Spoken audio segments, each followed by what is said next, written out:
The destruction was terrific, really. The only building that didn't seem to be destroyed was that round dome in the middle of the city. And it made you wonder that anyone could be alive. It really did. I still feel sorry for what happened there during that time. It was a terrible, terrible bomb.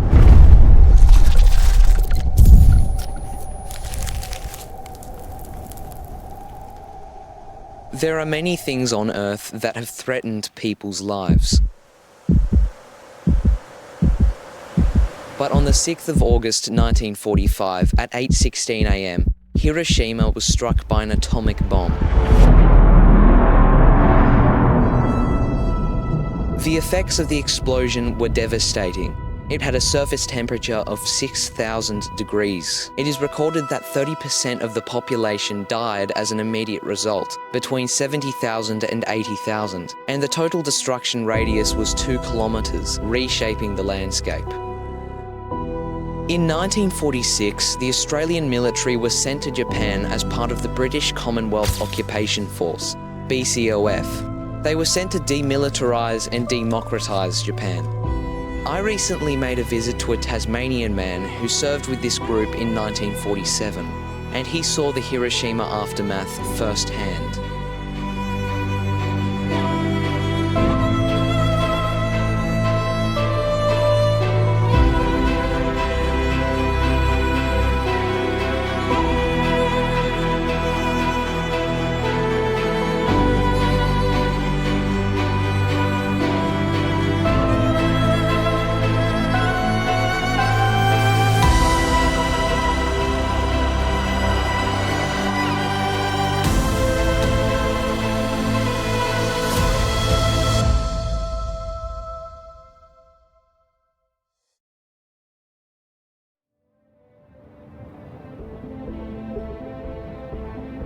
Dennis Ludbey is turning 95 years old. He is an Australian veteran who served in Japan as part of the British Commonwealth Occupation Force. Some veterans were adversely impacted by the effects of the radiation at Hiroshima, but Dennis seemed to have a natural immunity. Our first home in Queenstown was very small. The train used to blow us whistle at our place every morning, all hours. And I don't remember much more about Queenstown as a child because we shifted to Strahan. Went to school, we used to have to walk to school. It would be over a mile. We enjoyed our time in Strahan. It was a great place for children at that time. After we left school in Strahan, we went to work in sawmills. And we progressed from the sawmills to the bush up the Gordon and Franklin River. I did a certain amount of time in a quarry on the Strahan-Queenstown Road. I must have got the desire to go in the army to follow my brothers. Why did you decide to join the army and become a soldier? Well, my father had been a soldier in the Great War, and my uncles were prisoners of war with the Japanese, and I felt I'd like to follow suit, go into the military too. A lot was to get away from the type of work in the life on the West Coast. I went to a small place called Greta, it was Army Camp, New South Wales. I was posted to what they called Atwood's detention barracks, mostly Germans and Italians that were put into camps here, so I held prisoners till the war ended. And that wasn't very pleasant because the Italian men were very nasty, really. What did it feel like leaving Australia? Was there any special send-off for the Australian Army? We got to the wharf at Sydney and I never see so many people in one crowd. And it was a beautiful day and all these other people had folks to see them off. And it was a bit sad to go out that Sydney harbour was so beautiful. I've never forgotten it.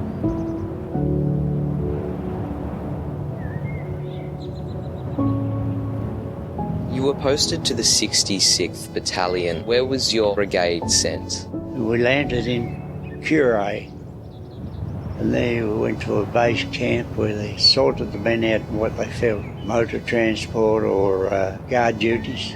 We went up on the Canimbla, and I was always used to the water, and I didn't know what seasickness was. But many of the men, many, were seasick. Do you think that Australia is still the same country that inspired you to join the army back then? I had the feeling that we would be going to Japan to give them a torturous time like they give our soldiers in the prisoner of war camps. It didn't work out that way. When we got there and seen the conditions they lived under and how the war had left them, we felt sorry for them. Actually, we helped a lot of them too. Yes, Australia has changed completely, in a big way really. Australia itself has become closer to Japan. We don't look on them as enemy any further. They're our allies now. There was only the one place that wasn't very friendly, as I said once before. You're sure they weren't friendly towards us in whatsoever. What did you think when you first saw Hiroshima? I don't remember seeing any animals in Hiroshima, and I don't think there was hardly a dog anywhere in Japan, and very few horses, because they were all eating the food. The only horse I can remember seeing was a real old grey horse, probably too old to eat, in Kobe. Where this horse was, there was also these beautiful cherry blossoms. Lovely, I can still see them. Another thing that I enjoyed seeing was the Japanese brides.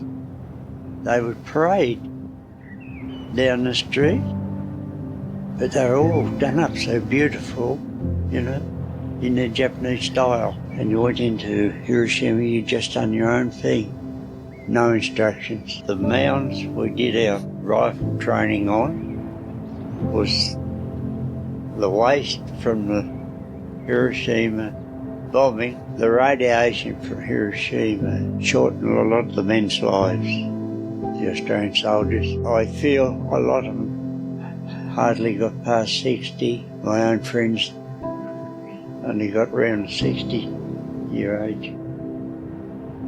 Very short lifespan.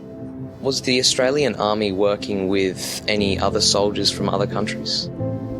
The only contact we had with the American soldiers was on guard duties around the Emperor's Palace. Australian on one gate and an American on the other. The Americans used to come round after midnight and give us a cup of coffee, look after us, but our fellows did nothing for you, really. We know now that the radiation is a very serious matter, but I don't think they did then.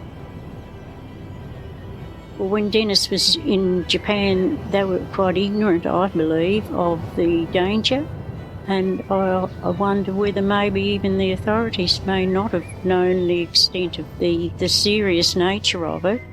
When he's been home, he's heard of so many of his friends passing away at early ages because of the radiation, and I believe there are a lot of nurses that were there too. They succumbed to the radiation in early years too. Were you ever tested for levels of radiation while in Hiroshima? No, never any test whatsoever. We give a lot of credit to our good Lord who's looked after us. We are Christian believers. We've had a wonderful 66 years of marriage, and I just thank God that he spared Dennis from the radiation and whatever else, and that we've had these years together, and it's been a wonderful life we've had.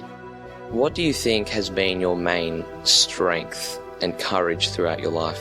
Well, I must say, without Laura, I'd have got nowhere, because I had very little education. Before we did any deals, buying things, we would always sit, wouldn't we, at the table and discuss it. We always prayed. We always sat at the table and prayed, and I probably would never have become a Christian if it hadn't been for Laura. We met when my parents, first of all, I was born on the west coast at Queenstown. Our parents moved to Strawn, and when I was about 6, I suppose, they moved to East Devonport, and we lived there for quite a few years. And I was old enough to be out at work. Then my parents decided to move back to Strahan, and because I was so settled with my work and my church life and everything else, my father built a little shop in Strahan for me, coaxed me home.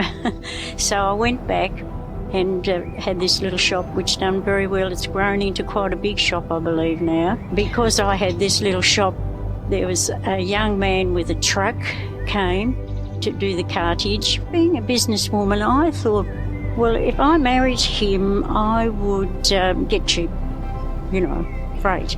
So we got married.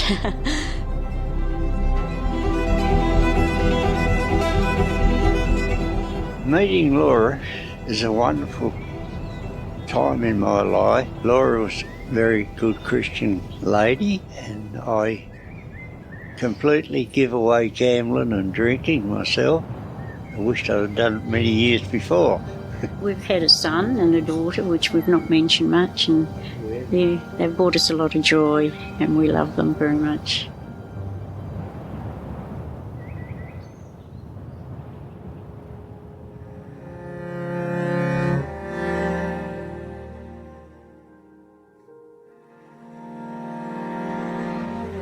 It's difficult to comprehend the intensity of the atomic blast over Hiroshima, but it was so consuming that its light was absorbed into people and objects in its path, leaving their shadows imprinted onto sidewalks and buildings.